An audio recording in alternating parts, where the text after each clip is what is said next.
अस्सलाम वालेकुम नाज़रीन, मैं हूँ आपका मेज़बान खालिद शबील और आप देख रहे हैं मेरा यूट्यूब चैनल। नाज़रीन, 3-4 अहम ख़बरों पे बातचीत करेंगे और सबसे पहले पाकिस्तान में इलेक्शन के हवाले से क्या तैयारियां चल रही हैं, इलेक्शन कमीशन में क्या चल रहा है और पाकिस्तान की सियासी जमातें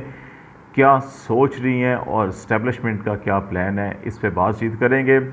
इलेक्शन कमीशन ऑफ पाकिस्तान ने 13 हलकों में जो ज़िमनी इंतखाबात होने थे 11 सितंबर को, 3 पर 9 हलके जो थे वो 25 सितंबर और 1 हलके में 2 अक्टूबर को इलेक्शन होना था। सैलाब की वजूहत और कानून नाफिज करने वाले एहलकारों की अदम दस्तियाबी की वजह से इन इंतखाबात को मुलतवी किया गया था, लेकिन तमाम सियासी जमातों बशमूल Pakistan Tehreek Insaf, Pakistan people's party, ANP,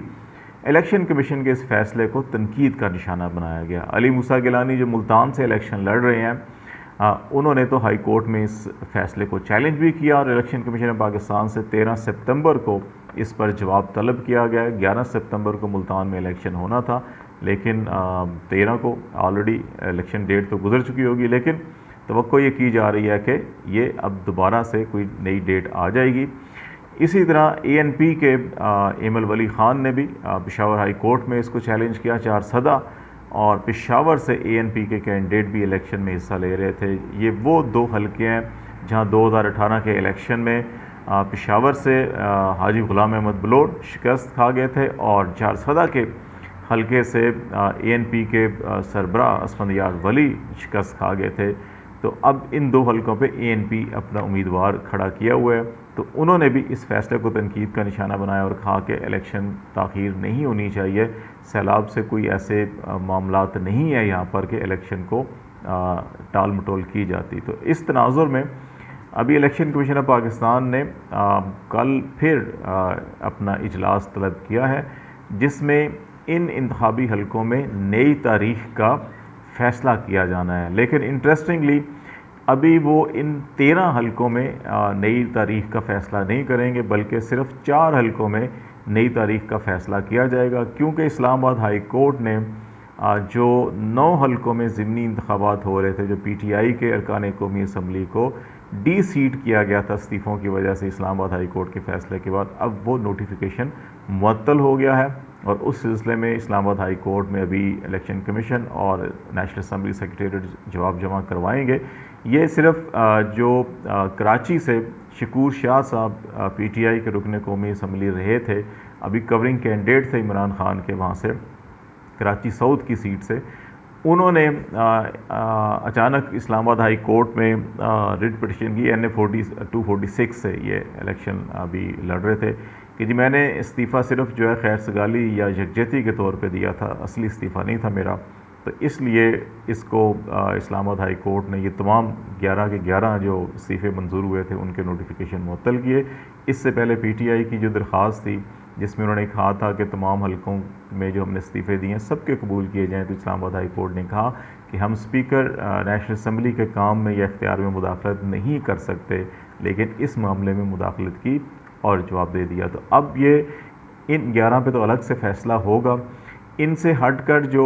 4 हलके, 3 सूबाई असम्बली के हलके हैं पंजाब के, एक शेखुपुरा का जलील शेखपुरी साहब जो नून लीग के इस्तीफ़ा दिया था, खानेवाल फैसल न्याजी, ये 2 अक्टूबर की डेट मुकर्रर की गई थी इसके लिए, और भावलनगर काशिफ महमूद PMLN के कैंडिडेट नाअहल हुए थे जाली डिग्री केस पर, इनकी जो था 11 सितंबर था और शेखुपुरा का भी 11 सितंबर को था। और मुल्तान में ने जो जैन कुरैशी सूबाई असम्बली का इलेक्शन लड़े और नेशनल असम्बली की सीट खाली हुई 157, वहाँ पे उनकी हमशेरा मेहरबानो जो है कि वो इलेक्शन लड़ रही हैं। तो ये 4 हलके हैं। अब इन पे इलेक्शन कमीशन फ़ैसला करेगा कि ये जो 11 सितंबर को होने थे कब होंगे, और 2 वाला क्या 2 को ही होगा या उसको पहले करेंगे। बाकी जो है कि अब उसके ऊपर क्योंकि इस्लामाबाद हाई कोर्ट का फ़ैसला आया वो रुक गए, तो अब ग़ालिब इम्कान ये है कि इनके ऊपर भी फौरी इलेक्शन करवा दिए जाएंगे, क्योंकि उन हलकों के अंदर ये तस्वर किया जा रहा था कि इमरान खान साहब जो है कि 9 के 9 हलके जो है वो जीत जाएंगे, इसलिए कोई ना कोई बहाना ढूंढा जा रहा था। वो बहाना सैलाब का मिला, लेकिन फिर हाई कोर्ट ने इसमें मुदाखलत की और मुअत्तल कर दिया। तो अब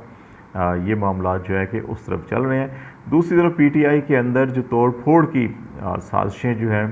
वो भी बड़ी सरगर्मी से उन पर अमल हो रहा है और हुकूमत ये कोशिश कर रही है, PDM की हुकूमत के, पीटीआई के अंदर दरार पैदा की जाए और उनके अरकान असम्बली को तोड़ा जाए, जिसकी वजह से पंजाब के अंदर परवेज़ इलाही की हुकूमत को गिराया जा सके या पीटीआई के ऊपर दबाव बढ़ाया जा सके कि वो बैकफुट के ऊपर जाए। इस सिलसिले में शकूर शाद एक, जैसे हमने कहा गया है,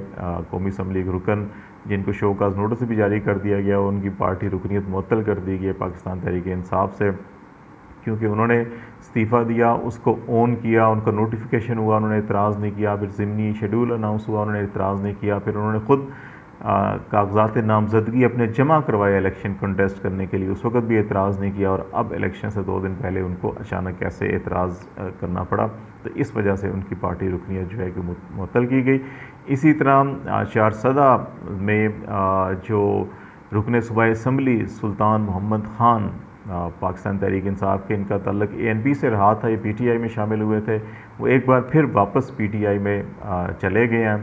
तो इसलिए ये कोशिशें जो है कि KP में भी और पंजाब के अंदर भी की जा रही हैं, लेकिन बड़े पैमाने के ऊपर अरकान नहीं मिल रहे, लेकिन ये टक टुक जो है छोटी मोटी लगी हुई है। और ये इसलिए है कि एक ऐसा माहौल बनाया जा सके कि अगर इमरान खान साहब को नाअहल करार दिया जा सकता है तो इमीडिएटली फिर इलेक्शन, जनरल इलेक्शन अनाउंस कर दिए जाएँ पाकिस्तान के अंदर, ताकि इमरान खान साहब भी इलेक्शन से बाहर होंगे और कंपेन उनकी जो होगी वो थोड़ी शायद वीक हो जाए कि लोग कहें इमरान खान को प्राइम मिनिस्टर बनना नहीं है तो कौन उनका प्राइम मिनिस्टर का कैंडिडेट होगा, और उसके अंदर शायद मज़ीद और टूट फूट हो। तो इस उम्मीद के साथ जो है कि इस वक्त ये कोशिशें की जा रही हैं, तो लेट्स सी ये कोशिशें कितनी कामयाब होती हैं। दो और बड़े अहम मामला सैलाब से जुड़े हुए हैं, और इस वक्त जो पाकिस्तान की हुकूमत को मुश्किलात दरपेश हैं। $30 अरब का इब्तदाई तखमीना लगाया गया जो पाकिस्तान की मीशत को नुकसान हुआ है इन हालिया सैलाब के नतीजे में। यूनाइटेड नेशन के सेक्रेटरी जनरल ने पाकिस्तान का 2 रोज़ा दौरा भी किया, उन्होंने मुतासरा इलाकों का भी विज़िट किया। आर्मी चीफ, प्राइम मिनिस्टर जो हैं कि वो भी मुतलका मुतासरा इलाकों में विज़िट्स कर रहे हैं। इमरान खान साहब ने भी सिंध में और DG खान के इलाकों में और KP के इलाकों में जो है कि सैलाब से मुतासरा इलाकों में विज़िट किया था। इस वक्त मसला जो है ये बना हुआ है कि $30 अरब का नुकसान है और गवर्नमेंट के पास अपने रिसोर्सेज बड़े महदूद हैं, और जो तवक्को की जा रही थी इंटरनेशनल सपोर्ट की वो भी पाकिस्तान को नहीं मिली। और अक़वाम मुत्तहिदा के सेक्रेटरी जनरल ने G20 के जो ममालिक हैं उनको ज़िम्मेदार करार दिया पाकिस्तान के अंदर जो मौसमी तब्दीली के असरात हैं जिसके नतीजे में ये हालिया सैलाब और बारिशें आई हैं। और उन्होंने कहा कि पाकिस्तान के लिए जो है कि वो सवाल का इमदाद, जो सवाल है वो इमदाद का नहीं है बल्कि इंसाफ का है, और इंटरनेशनल कम्युनिटी को बिलखसूस G20 ममालिक को जो माहौलियाती आलूदगी में ज़्यादा कंट्रीब्यूट कर रहे हैं। पाकिस्तान तो 1% से भी कम कंट्रीब्यूट करता है, लेकिन नुकसान में यह सबसे ऊपर है पाकिस्तान जिसको नुकसान उठाना पड़ रहा है। तो इसलिए सवाल इमदाद का नहीं, इंसाफ का है, और इंटरनेशनल कम्युनिटी को जो है कि इसकी भरपूर मदद करनी चाहिए। अब देखते हैं कि इंटरनेशनल कम्युनिटी $30 अरब के नुकसान में पाकिस्तान की कितनी मदद करती है। Army chief general Qamar Javed Bajwa को भी इन हालात में खुलकर बोलना पड़ा है, और उन्होंने कहा, दादू में जब विज़िट कर रहे थे तो उन्होंने कहा जी कि ये जो हालात हैं इनको काबू करने के लिए 2 बड़े अहम काम करने पड़ेंगे। एक तो ये कि हमें डैम्स बनाने पड़ेंगे, ज़्यादा से ज़्यादा और बड़े डैम्स बनाना पड़ेंगे, वरना ये हालात जो है कि इस तरह से मुस्तकबिल में भी इस किस्म के सैलाब और नुकसानात होते रहेंगे। दूसरा उन्होंने ये कहा कि हमें जो नई डेवलपमेंट होनी है, रिकन्स्ट्रक्शन होनी है, रिहेबिलिटेशन होनी है, उसके लिए प्लानिंग करनी होगी। और पहले भी उन्होंने इस बात में कहा था कि जो पानी की आबी गुज़रगाहें हैं उनके अंदर हमें कंस्ट्रक्शन नहीं करनी। तो अभी भी उन्होंने कहा जी कि फ़ौज इसके ऊपर काम कर रही है, इंजीनियरिंग कोर को टास्क दिया गया, उन्होंने एक प्लान तैयार किया है, और नेक्स्ट वीक जो है वो प्राइम मिनिस्टर की सदारत में 4 वज़राए आला का भी इजलास होगा जिसमें आर्मी की तरफ से ये प्रेजेंटेशन दी जाएगी कि किस किस्म की रिकन्स्ट्रक्शन, रिहेबिलिटेशन होनी चाहिए और किन इलाकों में होनी चाहिए ताकि कम से कम नुकसान जो है कि नेक्स्ट जो सैलाब हो उसमें हो। और उन्होंने भी जो वसाइल का मसला है इस वक्त, और इसमें ख़ास तौर के ऊपर शायद हुकूमत की क्रेडिबिलिटी का सवाल बहुत ज़्यादा है। यही वजह है कि इस हुकूमत को वो मतलूबा फ़ंड्स और वो डोनेशंस नहीं मिल रही जो मिलनी चाहिए थी। आर्मी चीफ़ को भी ये कहना पड़ा कि हमें इंटरनेशनल कम्युनिटी ज़रूर कुछ ना कुछ मदद करेगी, लेकिन हमें उनके ऊपर इन्हिसार नहीं करना। उनकी मदद के बावजूद भी हमारे ये जो मसाइल हैं ये हल नहीं होंगे और वो फंड नाकाफ़ी होंगे। हमारी जो मुखैर हज़रात हैं, पाकिस्तानी ख़ुद हैं, जो उन्हें आगे बढ़ना होगा उन्हें आगे बढ़ना चाहिए और मदद करनी चाहिए। मेरा ख़्याल है कि इसमें यकीनी तौर के ऊपर इमरान खान भी आज टेलीथॉन करने जा रहे हैं। तो एक बड़ा क्वेश्चन तो क्रेडिबिलिटी का है कि जिस गवर्नमेंट के अंदर पाकिस्तान पीपल्स पार्टी PMLN की वो लीडरशिप हो जिनके ऊपर चार्जेस हों बड़ी सीरियस करप्शंस के और वो